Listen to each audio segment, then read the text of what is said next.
Pernahkah kalian sadar kita belajar begitu banyak pelajaran di sekolah, tapi untuk apa? Apakah itu semua ada gunanya? Itulah yang kita cerita lewat video ini. Sayangnya yang kita temui kebanyakan di sekolah mungkin kita terlalu fokus menghafal, bukan benar-benar mencoba untuk paham. Itulah apa yang bikin kita meskipun nilainya bagus, tapi pas begitu lulus langsung biar lupa semua yang udah dipelajari. Ditambah lagi bingung pas lulus semua ilmunya mau diapain. Padahal sepanjang sejarah dunia kita dibangun oleh orang-orang hebat yang pengen nyoba paham akan hal-hal yang susah di dunia ini. Makanya satu kesalahan terbesar dalam belajar adalah kita terlalu fokus untuk menghafal. Hafalan bukannya sama sekali tidak penting, tapi hafalan saja tidaklah cukup. Jika kita lihat di luar sana, dunia kita semakin cepat berubah. Menghadapi dunia seperti ini, kita gak bisa cuma ngandelin hafal doang. Kita harus bisa juga jadi orang yang bisa ikutin perkembangan zaman. Makanya series video ini ada dengan satu tujuan, untuk bantu kalian benar bisa ngerti semua ilmu-ilmu yang ada dengan cara melihat kembali semua bidang pelajaran ini dengan kacamata yang berbeda, mulai dari gunanya di kehidupan nyata, cerita di baliknya, tokoh kerennya, sampai kecocokannya dengan kalian, hingga akhirnya kalian bisa jadi diri sendiri dan melanjutkan jejak mereka. Jadi tunggu apa lagi?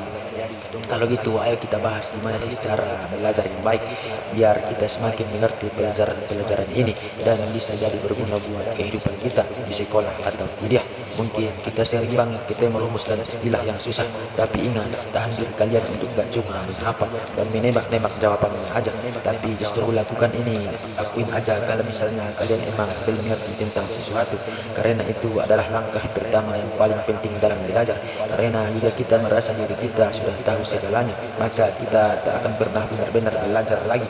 Jadi kalau nggak ngerti istilah susah ini, jangan pura-pura ngerti dan nembak-nembak jawabannya, tapi cari tahu artinya. Kalau kita nggak ngerti rumus jawabannya, kenapa bisa begini, cari tahu kenapa jawabannya bisa begitu. Terus latihan dan pahami konsepnya. Kalau nggak ngerti pelajaran ini, gunanya buat apa? Bahkan nggak ngerti sekolah itu gunanya buat apa, dengan belajar cuma lulus.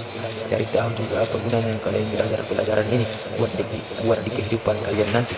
Jadi jangan pernah malu jika kita nggak tahu semua jawaban. Malulah jika kita merasa diri sudah tahu segalanya. Dunia kita penuh dengan ilmu-ilmu baru yang terus bermunculan tiap harinya. Dengan begitu banyaknya ilmu pengetahuan di luar dunia ini, untuk kita bisa mempelajari sesuatu dengan cepat, penting banget untuk kita melihat pengetahuan dari semacam cabang pohon. Ya, cabang pohon. Pastikan kita sudah memahami prinsip-prinsip yang dasarnya dulu, yaitu batang dan cabang-cabang besarnya, sebelum kita masuk ke ranting dan dedaunannya. Atau kalau enggak, mereka enggak akan punya pegangan untuk bisa digantung kemana-mana, dan mereka akan jatuh dan kita akan gagal paham. Makanya penting banget untuk kita misalnya paham matematika secara dasarnya dulu, baru masuk ke cabang-cabangnya. Karena yang sering kita alamin waktu belajar di sekolah, kita sering banget gagal memahami pelajaran karena kita sudah suka melewatkan bagian-bagian penting dasarnya, atau kita sesimpel tidak pernah melihat gambaran besarnya. Susah untuk belajar sesuatu jika kita tidak mengerti dasar-dasarnya dulu. Susah untuk belajar sesuatu jika kita tidak tahu kita sudah ada di level berapa. Makanya kalau misalnya masih bingung ini tuh apa atau ini artinya apa, coba cari tahu lagi dan pahami, mulai dari belajar piano, bahasa asing, sampai main game. Ingat, kita selalu mulai dari level pertama, ulang terus level sebelumnya. Kalau kalian belum benar-benar paham, gak apa-apa banget mundur beberapa langkah lagi demi kalian benar-benar bisa ngerti. Jangan pernah malu untuk belajar lagi mulai dari dasarnya.